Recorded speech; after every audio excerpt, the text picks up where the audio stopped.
Yeah, we're doing another Osmo Pocket 3 video. So with the iPhone 16 Pro recently released, I wanted to do some side-by-side testing to see which camera is the better pocket camera, the brand new iPhone 16 Pro or the convenient pocket gimbal. Let's just go ahead and get into it with a simple 4K 24 frames per second 10-bit comparison. Here are the shots from camera A and camera B ungraded.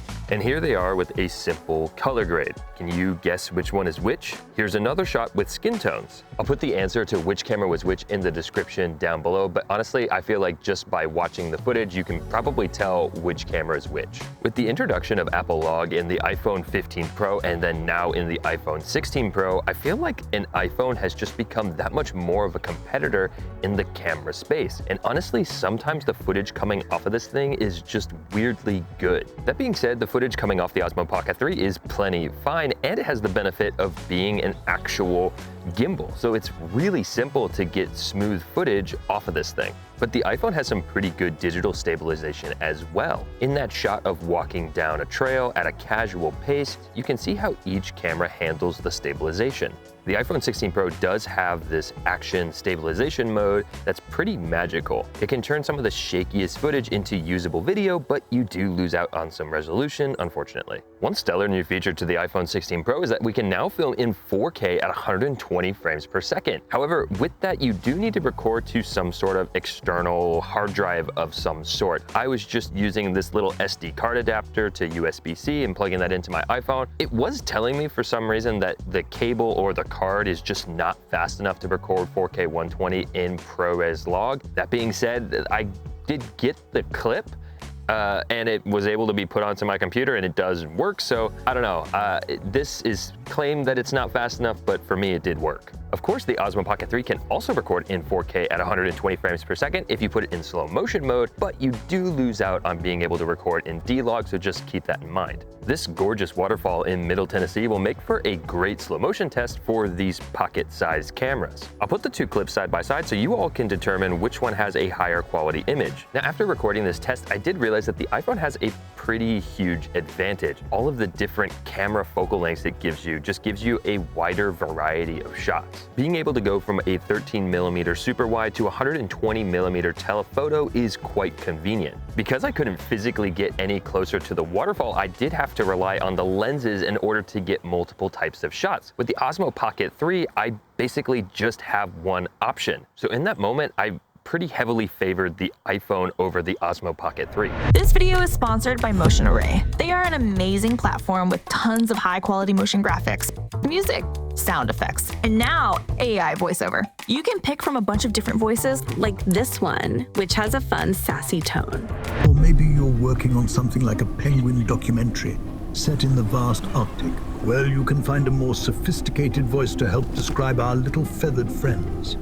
Also, I should note that all the music, sound effects, and footage came directly from Motion Array. Also, these voices can be customized with the speed and emotion tabs to help match them to the tone of your projects. If you are in need of diverse voiceover options, check them out using my link in the description and give Motion Array a try. All right, now let's get back to the video. Now, I've said this many times before, but the Osmo Pocket 3 is just simply more convenient when you're vlogging. It has this really stellar 2-inch touch display, and the gimbal can rotate all the way around to make vlogging really convenient.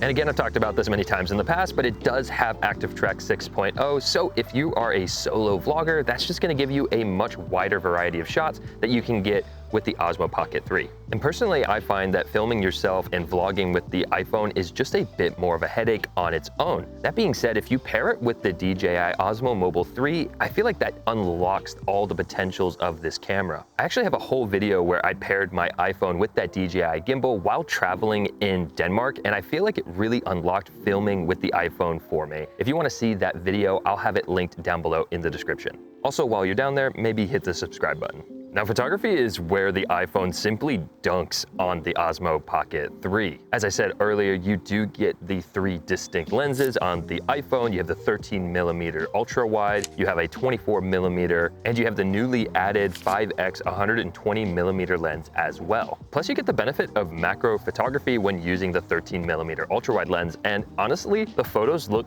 pretty dang good. The Osmo Pocket 3, you can put this adapter on it to take macro photos, but if I'm being honest, they just look nowhere near as crisp as the iPhone macro shots. Now, in previous videos, I've made the mistake of saying that the Osmo Pocket 3 can't shoot RAW photos, only JPEG photos. Well, I was wrong. It actually can shoot RAW photos. That being said, the Osmo Pocket 3 is just not designed for photography. It's a vlogging camera. Of course, the special thing about the iPhone 16 Pro is this new camera function button / haptic feedback / swipe feature thing.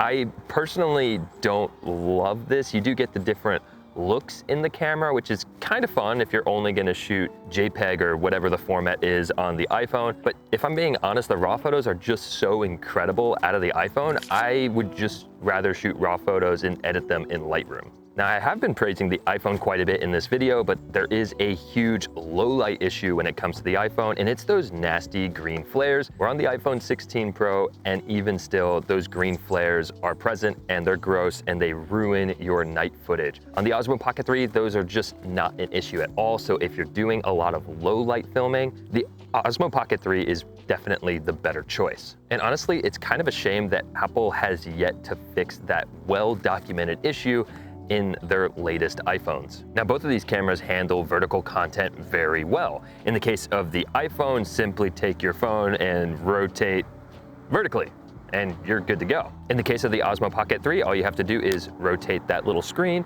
and now you're in vertical content mode. You do lose out on a little bit of resolution. It does switch to 3K versus 4K, but if you're uploading to social media, all of that's 1080p anyways, so I really feel like that doesn't matter. I would say both of these cameras are fairly comparable when it comes to vertical content. So which one should you choose? Well, honestly, if you already own an iPhone 15 Pro, just buy the Osmo Pocket 3. I really don't think that there's enough new with the iPhone 16 Pro to justify them taking your money. However, if you own an iPhone 14 or earlier, it's definitely a tougher choice. Personally, even though I love my Osmo Pocket 3, I think I would buy an iPhone capable of Apple Log. It's just too good. You also get the added benefit of having multiple lenses, and it's a competent photography camera. Also paired with the DJI Osmo Mobile, the iPhone becomes a much more effective content creation camera as well. Now, personally, I am gonna keep my Osmo Pocket 3. I really enjoy using it. That being said, I think I would recommend getting an iPhone 15 or 16 Pro these days. If you want to see a video on how you can use the DJI Osmo mobile gimbal to improve your iPhone videography, click that video right here. Do you guys agree or disagree with me? Definitely let me know down below in the comments. I feel like I sometimes go back and forth on which one I would prefer, the Osmo Pocket or an iPhone, but let me know your guys' thoughts down below. I hope that you all enjoyed the video. If you did, hit the subscribe button, and I will see you in the next one. Take it easy, guys.